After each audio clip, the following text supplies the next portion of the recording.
मी तहसीलदार बार्शी महाराष्ट्र शासनाच्या महसूल विभागामार्फत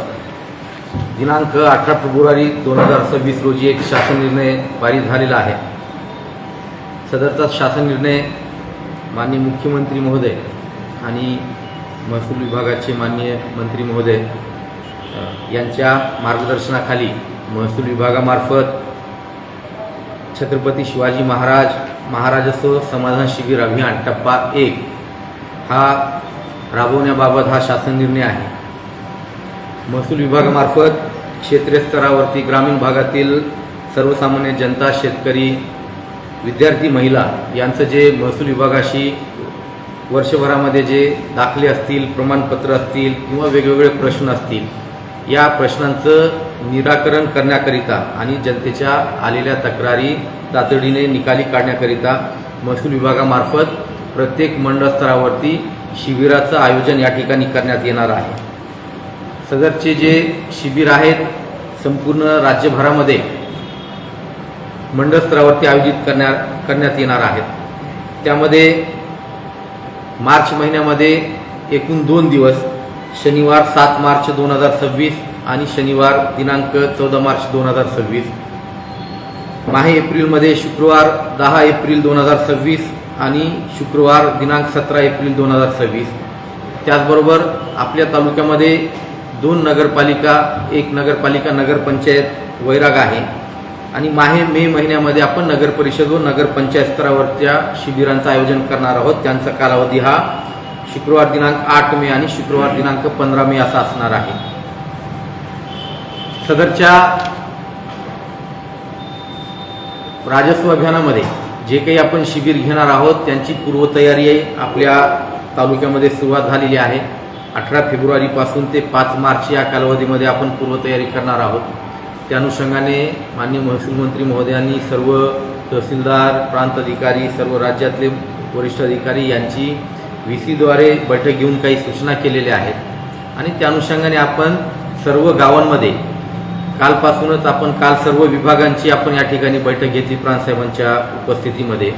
हा महाराजस्व अभियानामध्ये फक्त महसूल विभागच नाही तर इतरही विभागांच्या वतीने लोकांच्या सेवा ज्या दिल्या जातात महत्त्वाकांक्षीच्या अनुषंगाने सर्व विभागाच्या कार्यालय प्रमुखांची आपण काल बैठक घेतलेली आहे। सर्व ग्राम महसूल अधिकारी आणि आमचे मंडळ अधिकारी पण उपस्थित होते। आज संपूर्ण तालुकाभरामध्ये आमच्या ग्राम महसूल अधिकारी आणि मंडळ अधिकारी यांच्या मार्फत छोट्या छोट्या घोंगडी बैठकांचं आयोजन त्या ठिकाणी केलेलं आहे आणि प्रत्येक कुटुंबापर्यंत, प्रत्येक शेतकऱ्यापर्यंत या शिबिराची माहिती देण्याचं काम आज त्या ठिकाणी चालू आहे। सदरचा जो शासन निर्णय आहे त्याचा उपयोग काय होणार आहे, त्याचा हेतू काय आहे, त्याच्यातून कोणकोणती लाभ त्या ठिकाणी महसूल विभागामार्फत राबविल्या जाणाऱ्या योजनांचं आणि इतर योजनांचं मिळणार आहे याची माहितीसुद्धा प्रत्येक घरापर्यंत पोहोचवण्याचं काम आज महसूल विभागामार्फत आमचे ग्राम महसूल अधिकारी त्या ठिकाणी गावपातळीवरती करणार आहोत। मी थोडक्यात या अभियानामध्ये आपण ज्या काही बाबी राबवणार आहोत त्याचं थोडक्यात विवेचन या ठिकाणी करतो। सदरच्या अभियानामध्ये आपण ज्या वर्ग 2च्या जमिनी आहेत, वर्ग 1 करायचे आहेत असे जे आपल्याकडे अर्ज प्राप्त झालेले आहेत किंवा या कालावधीमध्ये आपण असे गट शोधणार आहोत जे वर्ग 2 आहेत आणि वर्ग 1 होऊ शकतात, असे सर्व भोगवटादार वर्ग 2चे आपण भोगवटादार वर्ग 1 करून तसे सातबारे संबंधित खातेदारांना, अर्जदारांना आपण वितरित करणार आहोत।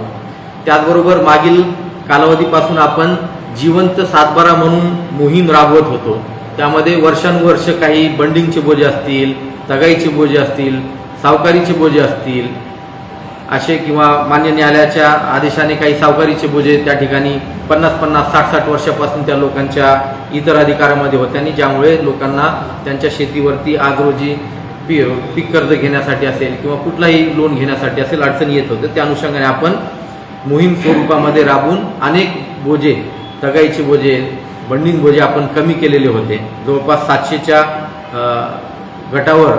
जवळपास गटावरचं काम आपण आपल्या तालुक्यामध्ये केलेलं होतं। अशाही दुरुस्त सातबारांचं वाटप आपण त्या ठिकाणी करणार आहोत आणि अजूनही ज्या लोकांचं काही इतर अधिकारामधल्या चुका राहिलेल्या असतील त्यांचीही दुरुस्ती आपण त्या ठिकाणी या शिबिरामध्ये आपण करून देणार आहोत। त्याचबरोबर संजय गांधी योजनेचं जे आपण संजय गांधी निराधार योजनेचं जे सामाजिक अर्थसहाय्य योजना असेल यांचा जो लाभ आपल्याकडून दिला जातो त्याची दिनांक 28 जानेवारी रोजी आपण या ठिकाणी बैठक ठेवलेली आहे, फेब्रुवारी रोजी बैठक ठेवलेली आहे शासकीय समितीच्या सदस्यांच्या उपस्थितीमध्ये, आणि यामध्ये सुद्धा जवळपास 900 ते 1000 अर्ज या समितीसमोर विचारार्थ असणार आहेत आणि त्यावरही निर्णय झाल्यानंतर या समितीमध्ये किंवा या बैठकीमध्ये जे निर्णय घेण्यात येतील आणि ज्यांचे अर्ज मंजूर होतील अशा लाभार्थ्यांना सुद्धा लाभ देण्याचं काम या शिबिरामध्ये होणार आहे। त्याचबरोबर आणखीन एक महत्त्वाकांक्षी निर्णय महसूल विभागामार्फत घेण्यात आला होता, त्याबद्दलही यापूर्वी पण आपण कल्पना दिली होती की जो तुकडेबंदी कायद्याविरुद्ध व्यवहार झालेले होते आणि ज्यांच्या नोंदी इतर अधिकारामध्ये तुकडा म्हणून लागलेला होता किंवा तुकडेबंदी विरुद्ध व्यवहार म्हणून त्या नियमाच्या विरुद्ध व्यवहार असल्यामुळे संबंधित तत्कालीन मंडळ अधिकारी यांनी तो अर्ज नामंजूर केला होता, असे सुद्धा फेरफार आपण त्या ठिकाणी परत पुनर्विलोकनामध्ये घेणार आहोत आणि त्यांचं सुद्धा त्या ठिकाणी तुकडा नियमित करून त्या ठिकाणी देण्यात येणार आहे। त्याचबरोबर असेही काही शेतकरी आहेत ज्यांना आपण लाभ देऊ शकतो जे गावठाणाच्या 200 मीटरच्या परिघामध्ये त्यांची शेती होती आणि त्या ठिकाणी 1-1 गुंठ्याचे ते व्यवहार सब रजिस्ट्रारकडे होत नसल्यामुळे खाजगी पातळीवरती त्यांनी बॉन्डवरती असेल नोटरी करून असेल त्यांनी ते व्यवहार करून घेतलेले होते, मात्र त्यांची नोंद 7/12 सदरी झालेली नव्हती। असे जे 15 ऑक्टोबर 2024 पूर्वी जे झालेले व्यवहार आहेत अशा लोकांची व्यवहार सुद्धा आता आपण नोंदणीकृत करून देण्यासाठी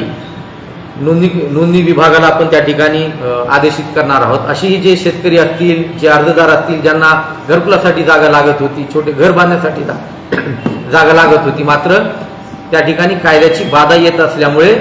त्यावेळेस ते नोंदणीकृत दस्त त्या ठिकाणी नोंदवू शकले नव्हते, मात्र आता 15 ऑक्टोबर 2024 पूर्वी जे झालेले असे व्यवहार असतील, खाजगी व्यवहार असतील, ते सुद्धा त्या ठिकाणी आपण नोंदणीकृत करून देणार आहोत।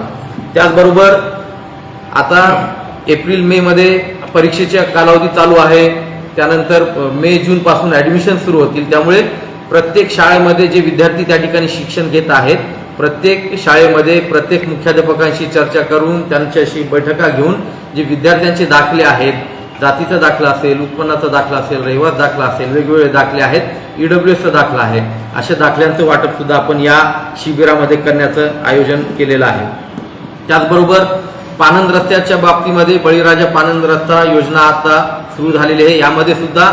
सध्या प्राथमिक टप्प्यामध्ये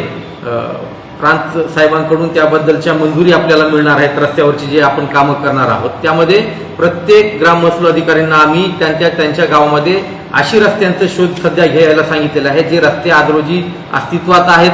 नकाशावरती पण आहेत आणि त्या रस्त्याबद्दल कोणत्याही खातेदारांचा आपसी कुठलाही वाद नाही आणि जे रस्ते आज रोजी आपल्याला मजबूतीकरण खडीकरण करून द्यायला उपलब्ध आहेत असे रस्ते सुद्धा आपण प्रायोगिक तत्वावर सर्वप्रथम प्राधान्याने घेणार आहोत आणि त्या रस्त्यात सुद्धा त्या ठिकाणी पानंद रस्ता मजबूत करून देणार आहोत। त्याचबरोबर काही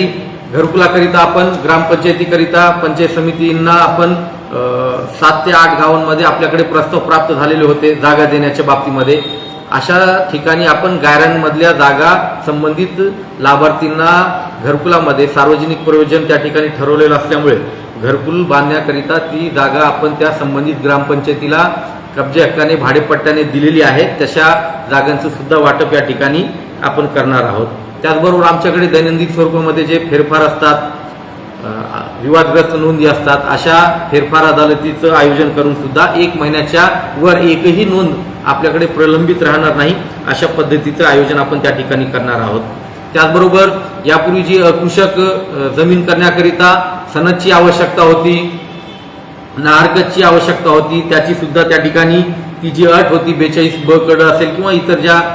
कलम होती ती सुद्धा रद्द करण्यात आल्यामुळे त्यांचं सुद्धा जे काही प्रसिद्धी करायचं असेल किंवा जनजागृती करायचं असेल आणि लोकांना त्याची माहिती द्यायचं असेल त्याचं सुद्धा माहिती त्या ठिकाणी आपण देण्यात येणार आहे। म्हणजे थोडक्यात वेगवेगळ्या योजना ज्या असतील, मग याचबरोबर ॲग्रीस्टॅक आहे, PM किसान आहे, ई-मोजणीचं आहे,